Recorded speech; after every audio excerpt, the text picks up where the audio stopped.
باوقار علماء کرام و سامعین و سامعات، السلام علیکم ورحمۃ اللہ وبرکاتہ۔ الحمدللہ الذی کفا والصلاة والسلام علی محمد المصطفى، اما بعد فاعوذ باللہ من الشیطان الرجیم، بسم اللہ الرحمن الرحیم۔ قل لا اسألکم علیہ اجرا الا المودۃ فی القربى، صدق اللہ العظیم وصدق رسولہ النبی الکریم، ونحن على ذلك لمن الشاہدین والشاکرین، والحمد للہ رب العالمین بجاہ سید المرسلین۔ آئیے بارگاہ رسالت میں جھوم جھوم کر درود پاک کی ڈالی نچھاڑ کیجئے، پڑھیے اللہم صلی علی وسیدنا مولانا محمد وآلہ وسلم، صلاۃ و سلام علیکہ یا رسول اللہ صلی اللہ تعالی علیہ وسلم۔ حضرات، آپ لوگ اگر درود سے جا رہے ہیں تو جائیے، پھر واپس آئیے گا، کیونکہ میرے بعد ایک بہترین مقرر جو پورنیہ سے آئے ہیں، میں صرف ان کے آنے تک انتظار کر رہا ہوں، ان کو لانے کے لیے گئے ہیں۔ وہ جیسے ہی آئیں گے میں اپنی تقریر ختم کر دوں گا۔ میں آپ سے گزارش کروں گا، جو پیچھے حضرات بیٹھے ہیں، آگے جگہ خالی ہے، اگر آپ کو اچھا لگے کہ قریب سے آ کے سنیں تو میں آپ کی بارگاہ میں مدونہ عرض کروں گا کہ آپ آگے تشریف لے کے آ جائیں، تاکہ مجھ کو سنانے میں اور آپ کو سننے میں بھی مزہ لگے۔ آپ لوگوں سے گزارش کروں گا کہ آپ آگے آ جائیں، کرسی خالی ہے، آپ لوگ آگے جائیں۔ حضرات، ابھی انٹرنیشنل شاعر حضرت نادر جمالی صاحب اور مشہور و معروف عنصر حضرت مولانا اشرف صاحب اور میم شاہ صاحب اور شمیم اختر صاحب، ان لوگوں سے آپ نے سنا۔ ان لوگوں کے بعد یہ جتنے بھی یہ بولے کہ یہ ہمارے استاد، آپ لوگ جانتے ہی ہیں، ہمارے سرجا پوری میں شاید ایک مقولہ مشہور ہے کہ چیلا چینی ہو گیا اور گرو گر رہ گیا۔ تو آپ لوگ دیکھ ہی رہے ہیں کہ یہ سب چینی ہیں، ہم گڑ ہیں۔ ہماری کیا حیثیت ہے، گڑ کی کیا حیثیت ہوتی ہے، چینی کی کیا حیثیت ہوتی ہے۔ بس یہ ان لوگ ہم کو آگے بڑھا رہتے ہیں، کیونکہ یہ ہے کہ پیر نمی پرت مرید پیران، پیر اڑتا نہیں ہے، مرید اس کو اڑا دیتا ہے کہ ہمارے حضرت یہ ہیں وہ ہیں۔ بس یہی بات ہے ان لوگوں کی کہ چونکہ بچپن میں یہ پڑھے ہیں، اس کا وہ حق ادا کر رہے ہیں۔ مگر میں آپ سے کہوں گا کہ آپ میرے گاؤں کے ہیں، ہم آپ کے پالے ہوئے ہیں، آپ لوگوں نے میری پڑھائی میں بھی بہت سے سارے جو بوڑھے ہیں وہ مدد ضرور کیے ہوں گے۔ میں آپ سے یہی گزارش کروں گا کہ آپ اپنے گھر کے ایک فرد کی اگر بات سننا چاہتے ہیں تو آپ آگے آ جائیے، تاکہ مجھ کو بھی کچھ سنانے میں مزہ لگے۔ حضرات، لا سبحان اللہ، یہ محرم الحرام کا مہینہ، آج کون سی تاریخ ہے؟ اسٹیج والے نہ بولے، میں آپ لوگوں سے، چونکہ انہوں نے کہا ہے کہ مدرس ہے، میں مقرر نہیں ہوں، نہ اس کام کے لیے نہ مقرر ہوں، نہ اس کام کے لیے مقرر ہوں۔ بس ایک چھوٹے سے مدرسے کا یا بڑے سے مدرسے کا چھوٹا سا مدرس ہوں میں، اور ایک مدرس یہ چاہتا ہے کہ سامنے والا جب تک ہاں یا ہوں نہ کرے، جب تک وہ سر نہ ہلائے، وہ آگے نہیں بڑھتا ہے، اور سوال کیا جاتا ہے، پوچھا جاتا ہے۔ تو یہ محرم الحرام ہے۔ اس کے بعد کون سا مہینہ آئے گا؟ کیا بولے؟ جو مہینہ ہمیں یاد رکھنا چاہیے تھا۔ اگر ہم ابھی پوچھیں گے کہ جنوری کے بعد کون سا مہینہ، تو جانتے ہمارے چھوٹے چھوٹے بچے اتنی تیزی سے گنا دیں گے کہ ہم اس کو سن کے بھی سمجھ بھی نہیں پائیں گے کہ کتنی تیزی سے جا رہا ہے۔ کہ مسلمانوں، ہمیں جس مہینے کو یاد رکھنا چاہیے تھا، ہم اس مہینے کو یاد نہیں رکھے، اور جو مہینہ ہمیں یاد نہیں رکھنا تھا، اس مہینے کو، اس سال کو ہم بہترین سے یاد کر لیتے ہیں۔ اگر میں آپ سے پوچھوں کہ یہ ہجری سال کا کون سی ہجری چل رہی ہے؟ یہ 2020 عیسوی سال ہے، لیکن ہجری سال کون سا ہے؟ 1400۔ اللہ تبارک تعالیٰ آپ کے علم میں اور ترقی دے۔ 1445 ہجری، یہ 1445 ہجری، اور محرم الحرام کی یہ 10ویں تاریخ شروع ہو گئی ہے، چونکہ جیسے ہی سورج ڈوبتا ہے تاریخ بدل جاتی ہے۔ تو یہ عاشورے کا دن ہے، عاشورے کی رات، عاشورے کے دن۔ اسی عاشورے کے بارے میں میرے آقا نے کیا ارشاد فرمایا؟ آپ حضرت امام حسین کی شہادت یا حضرت علی اصغر کی شہادت کے بارے میں سنیں گے ضرور، اگر موقع ملا تو میں بھی بولوں گا، لیکن جو اس رات کی فضیلت ہے ادھر دیکھیے۔ اب لوگ باتوں سے آپس میں تبصرہ بات کو کیجیے گا، سب کوئی میری طرف دیکھیے۔ میرے آقا نے اس رات کے بارے میں ارشاد فرمایا کہ لوگوں، جو شخص اس رات کے اندر اس طرح 4 رکعت نماز ادا کرے گا، یعنی عاشوری کی نماز ادا کرے گا کہ پہلی رکعت میں سورہ فاتحہ پڑھنے کے بعد، سورہ فاتحہ یعنی الحمدللہ پڑھنے کے بعد، اس کو ختم کرنے کے بعد جب دوسری سورت ملائے تو وہ سورہ اخلاص پڑھے، یعنی قل هو اللہ شریف 50 مرتبہ اگر کر کے کوئی سورہ اخلاص پڑھتا ہے تو میرے آقا ارشاد فرماتے ہیں کہ اللہ تبارک تعالیٰ ایسے نماز پڑھنے والے کے 50 سال پیچھے کا گناہ اور 50 سال آگے کا گناہ معاف فرما دیتا ہے۔ سبحان اللہ سبحان اللہ۔ آپ پڑھیں گے انشاءاللہ؟ نہیں، ہم تو سننے میں ماہر بہت ہیں، سبحان اللہ کرنے میں بھی ماہر ہیں، مگر ہم آپ کا عملی جمع پڑھنا چاہتے ہیں۔ آپ نے سنا ہوگا کہ پرانے زمانے میں ایک فاحشہ، ایک طوائف، ایک کتے کو، پیاسے کتے کو پانی پلا دیا تھا، تو جانتے ہیں اللہ تبارک تعالیٰ نے اس کو جنت میں بھیج دیا تھا۔ مرنے کے بعد کسی نے خواب میں دیکھا تھا تو کہا کہ وہ جنت میں ٹہل رہی تھی، تو پوچھا خواب دیکھنے والے نے کہ تم تو فاحشہ ہو، فاحشہ سمجھ رہے ہیں، طوائف، تم تو طوائف ہو، اللہ تعالیٰ نے تیرا یہ مرتبہ کیسے بلند کیا کہ تم جنت میں چلے گئے؟ تو طوائف نے جواب دیا تھا کہ میں ایک کتے کو، ایک پیاسے کتے کو پانی پلایا تھا، جس کی وجہ سے اللہ تبارک تعالیٰ نے میرے سارے گناہ کو معاف فرما دیا۔ تو ہم سنتے ہیں، لیکن آج افسوس کی بات ہے، کتا کیسا برا کتا ہے، علماء کرام کہتے ہیں کہ جس گھر میں کتا ہوتا ہے وہاں رحمت کے فرشتے نہیں جاتے ہیں، جس گھر میں ناپاک انسان ہوتا ہے اس گھر میں رحمت کے فرشتے نہیں جاتے ہیں، جس گھر میں تصویریں رہتی ہیں یعنی جاندار کی تصویریں رہتی ہیں وہاں رحمت کے فرشتے نہیں جاتے۔ آج ہمارے گھر میں برکتیں کیوں نہیں ہے کہ آج ہماری ماں بہن کو تو چھوڑیے، ہم خود ناپاک رہا کرتے ہیں، ہمیں پاکی کا طریقہ نہیں معلوم ہے کہ ہمیں کس طرح پاک ہونا چاہیے، ہمیں کس طرح ہمارا غسل کیسا ہونا چاہیے، نہ ہمیں غسل کے فرائض معلوم ہے، نہ ہمیں وضو کا طریقہ معلوم نہیں ہے، ہم ناپاک رہتے ہیں، ہزاروں روپیہ کماتے ہیں لیکن گھر میں برکتیں نہیں ہوتی ہیں۔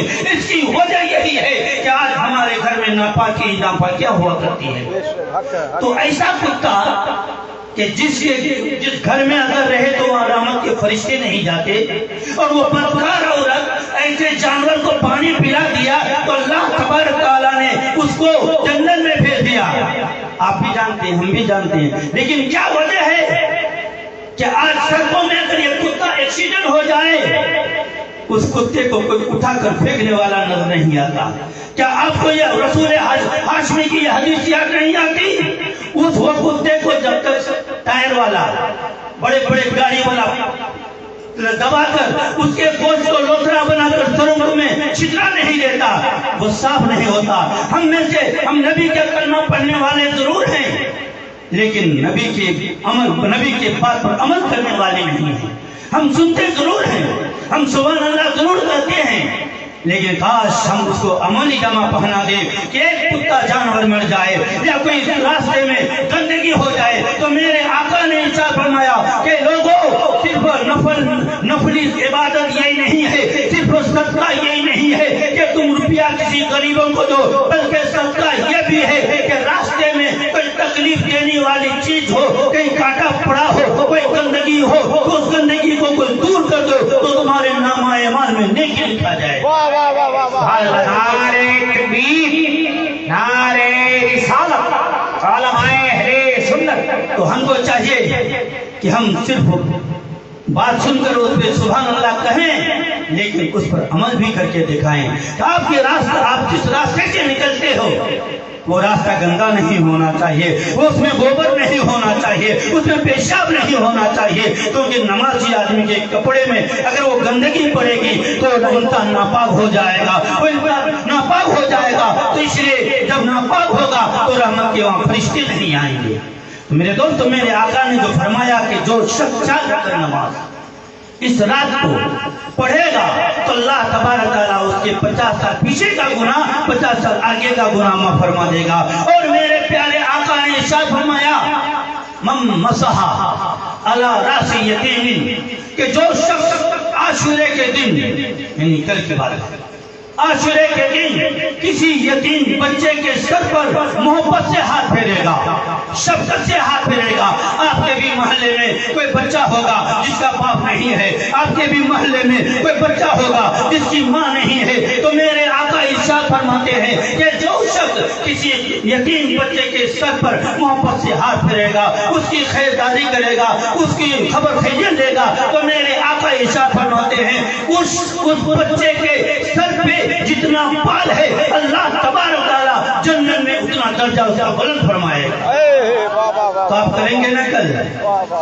آپ کے محلے میں جو غریب ہوگا آپ اس کو کم سے کم کچھ روپیہ پیسہ دیجئے، کیونکہ میرے آقا نے دوسری جگہ ارشاد فرمایا من وصى علی عیالہ، کہ جو شخص عاشورے کے دن اپنے گھر والوں کے لیے، اپنے بال بچوں کے لیے بہترین کھانا بنایا، نصرت کے مطابق کھانا بنایا، تو میرے آقا ارشاد فرماتے ہیں کہ اللہ تبارک تعالیٰ سال بھر اس کے روزی میں ترقی عطا فرمائے گا۔ اپنے بچوں کے لیے کتنی فضیلت، اگر آپ نے اپنے بچوں کی جب یہ فضیلت ہے تو غیر کے بچوں کو کھلانے میں کتنی فضیلت ہوگی، غریبوں کو کھلانے میں کتنی فضیلت ہوگی۔ تو میرے دوستو، اگر آپ امام حسین کے ماننے والے ہو تو صرف حسین کرنے سے ہم امام کے ماننے والے نہیں ہیں، بلکہ حسین کے نانا نے جو حدیث بیان کی ہے، حسین کے نانا نے جو ارشاد فرمایا ہے، ہم اس پہ بھی عمل کریں، غریبوں کا خیال رکھیں۔ اور میرے آقا نے ایک اور حدیث ارشاد فرمایا کہ کس نے عاشورے کے دن 2 رکعت نماز اس ترتیب سے پڑھا، 2 رکعت نماز کہ الحمدللہ پڑھنے کے بعد دوسری رکعت الحمدللہ پڑھنے کے بعد سورہ ملانے کے وقت 11 مرتبہ، یہ آسان ہے، 11 مرتبہ سورہ اخلاص کو پڑھا تو میرے آقا ارشاد فرماتے ہیں اس کے پچھلے 1 سال کا گناہ معاف فرما دیا جائے۔ میرے دوستو، یہ جلسہ بہت محنت سے کیا جاتا ہے، اس لیے کہ آپ کی اصلاح ہو، آپ کچھ عمل کریں۔ جو بچوں نے کتنی محنت سے، کتنے دوڑ دھوپ سے کیا ہوگا، جو اس جلسے کی تعاون میں مدد کیے ہیں، بس میں بارگاہ خداوندی میں دعا کروں گا کہ اللہ ان لوگوں کے، امام حسین کی شہادت کی برکت سے ان لوگوں کے کاروبار میں ترقی عطا فرمائے، دنیا کے تمام مصیبت و آلام سے انہیں محفوظ و مامون عطا فرمائے۔ حضرات، ابھی حامد رضا نے کہا تھا کہ 4 شعبان 4 ہجری 5 شعبان کو حضرت حسین رضی اللہ تعالیٰ عنہ کی پیدائش ہوئی۔ جب پیدائش ہوتی ہے، جب آپ دنیا میں آتے ہیں، امام حسن کے کئی مہینے بعد، کئی سال بعد ایک بچہ اور ایک بچے میں کتنا فرق رہتا ہے؟ کم سے کم 1 سال۔ لیکن حضرت امام حسین جو پیدا ہوتے ہیں نا 11 مہینے کے بعد، حسن سے 11 مہینہ چھوٹا۔ جب 11 مہینے کے بعد حضرت حسین پیدا ہوئے تو حضرت علی نے ان کا نام کیا رکھا؟ نہیں جانتے، دھیان سے سنیے گا، ان کا نام حرب رکھا۔ یہ نیا نام سننے ہوں گے آپ لوگ نا، ان کا نام حرب رکھا۔ علماء کرام بیٹھے ہیں، حرب کا معنی لڑائی، حرب کا معنی جھگڑا، حرب کا معنی فساد، یعنی جنگ و جدال۔ اب ایک سوال پیدا ہوتا ہے، کیا حضرت علی کو معلوم نہیں تھا کہ حرب کا معنی فساد اور لڑائی جھگڑا کے ہیں؟ اور ان کو کیا یہ حدیث معلوم نہیں تھی کہ میرے آقا نے ارشاد فرمایا کہ لوگوں، جب تیرے گھر میں بچہ پیدا ہو تو بچے کا نام اچھا رکھا کرو، اس لیے کہ نام کا اثر بچے پہ پڑتا ہے، جیسا نام رکھے گا اس کا اثر ویسے ہی پڑتا ہے۔ کسی کا نام بدھوا ہوتا ہے تو اس کا عقل ویسے ہی ہوتا ہے، کسی کا نام کلوا ہوتا ہے تو ویسا ہی کام کرتا ہے، کسی کا نام جیسے بھی ہو جمراتی ہو تو اسی طرح کا وہ کام کرتا ہے۔ اچھا نام ہوتا ہے تو اس کا اثر بھی اچھا ہوتا ہے۔ تو کیا میرے حضرت علی کو معلوم نہیں تھا؟ اور میرے آقا نے ارشاد فرمایا کہ لوگوں تم لوگ اپنے بچوں کا نام میرے نام پہ رکھا کرو، تم لوگ اپنے بچوں کا نام میرے نام پہ رکھا کرو۔ میرا نام کیا ہے؟ اسمہ فی السماء احمد و فی الارض محمد، میرے آقا کا نام آسمان میں احمد ہے اور زمین پہ محمد ہے۔ اور محمد کے بارے میں میرے آقا نے ارشاد فرمایا ہے، حدیث پاک ہے کہ یقالو نادا ینادن فی یوم القیامہ، کہ قیامت کے میدان میں ایک آواز دینے والا آواز دے گا، یا محمد قم ارفع راسک وادخل الجنۃ بغیر حساب، اے محمد کھڑے ہو جاؤ اور بغیر حساب و کتاب کے جنت میں داخل ہو جاؤ۔ کون آواز دے گا؟ ایک فرشتے آواز دے گا۔ اب جتنے بھی محمد نام کے ہیں سارے لوگ کھڑے ہو جائیں گے اور جنت کی طرف جانے لگیں گے، تو فرشتے اللہ کی بارگاہ میں عرض کریں گے، اے اللہ میں نے تو تیرے محبوب کو آواز دیا تھا، میں نے تو تیرے رسول کو آواز دیا تھا، لیکن یہ سارے لوگ کھڑے ہو گئے ہیں اور یہ جنت کی طرف جا رہے ہیں، تو اس میں تو بہت سے ایسے ہیں کہ کبھی انہوں نے نماز ادا نہیں کی ہے، انہوں نے روزہ بھی نہیں رکھا ہے، یہ شرع کے مطابق گانے بھی نہیں رکھا ہوا ہے، تو اے اللہ میں کیا کروں؟ تو اللہ تبارک تعالیٰ اعلان فرمائے گا، ارشاد فرمائے گا، اے فرشتوں ان کو بھی جنت میں جانے دو، اس لیے کہ انہوں نے اپنا سر میرے محبوب کے نام پہ اٹھایا ہے اور اپنا نام میرے محبوب کے نام پہ رکھا ہے، میں اپنے محبوب کے نام پہ سر کے انہیں جنت میں بھیج دیتا ہوں۔ اپنے بچوں کا نام احمد اور محمد رکھا، تو کیا حضرت علی کو معلوم نہیں تھا؟ اور پھر وہ علی کیا ہے؟ جمیل الدین بھائی صاحب کیا ہوا؟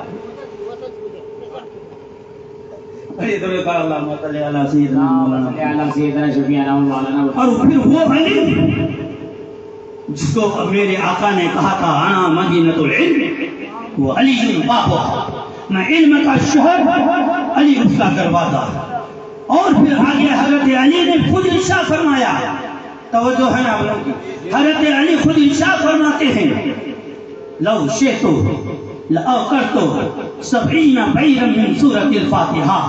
اے لوگو میری فضیلت صرف یہ نہیں ہے کہ میں رسول علم کا شہر، میں اس کا دروازہ، بلکہ میری فضیلت یہ بھی ہے کہ اگر میں چاہوں تو سورہ فاتحہ کی تفسیر اتنی جلدوں میں لکھ دوں، اتنے بھاری بھرکم میں لکھ دوں کہ 70 اونٹوں کا بوجھ ہو جائے، 70 اونٹ تھپ تھپا کے بیٹھ جائے۔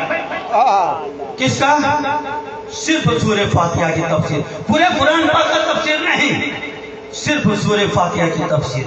چلتے چلتے ایک بات اور بتا دوں، اتنا علم ہونے کے باوجود انہوں نے کیا کہا؟ انا لیس بمتکبرین، میں متکبر نہیں ہوں، اللہ نے مجھے اتنا علم دیا، میں متکبر نہیں بنا ہوں شیطان کی طرح کہ عبادت کر لیا تو سوچا کہ میں سب سے بڑا عابد ہوں، سب سے بڑا عالم بن گیا، میں متکبر نہیں ہوں، بلکہ آگے امام احمد رضا خان 9ویں جلد میں ارشاد فرماتے ہیں کہ حضرت علی فرماتے ہیں من علمنی حرفا فقط سیرنی عبدا، کہ جس نے مجھے یہ حرف پڑھایا اس نے مجھے غلام کر لیا، میں اس کا غلام ہو گیا ہوں۔ انشاء و انشاء اتکا، اگر وہ چاہے تو بازار میں لے جا کے مجھے بیچ دے، یا چاہے تو مجھے آزاد کر دے۔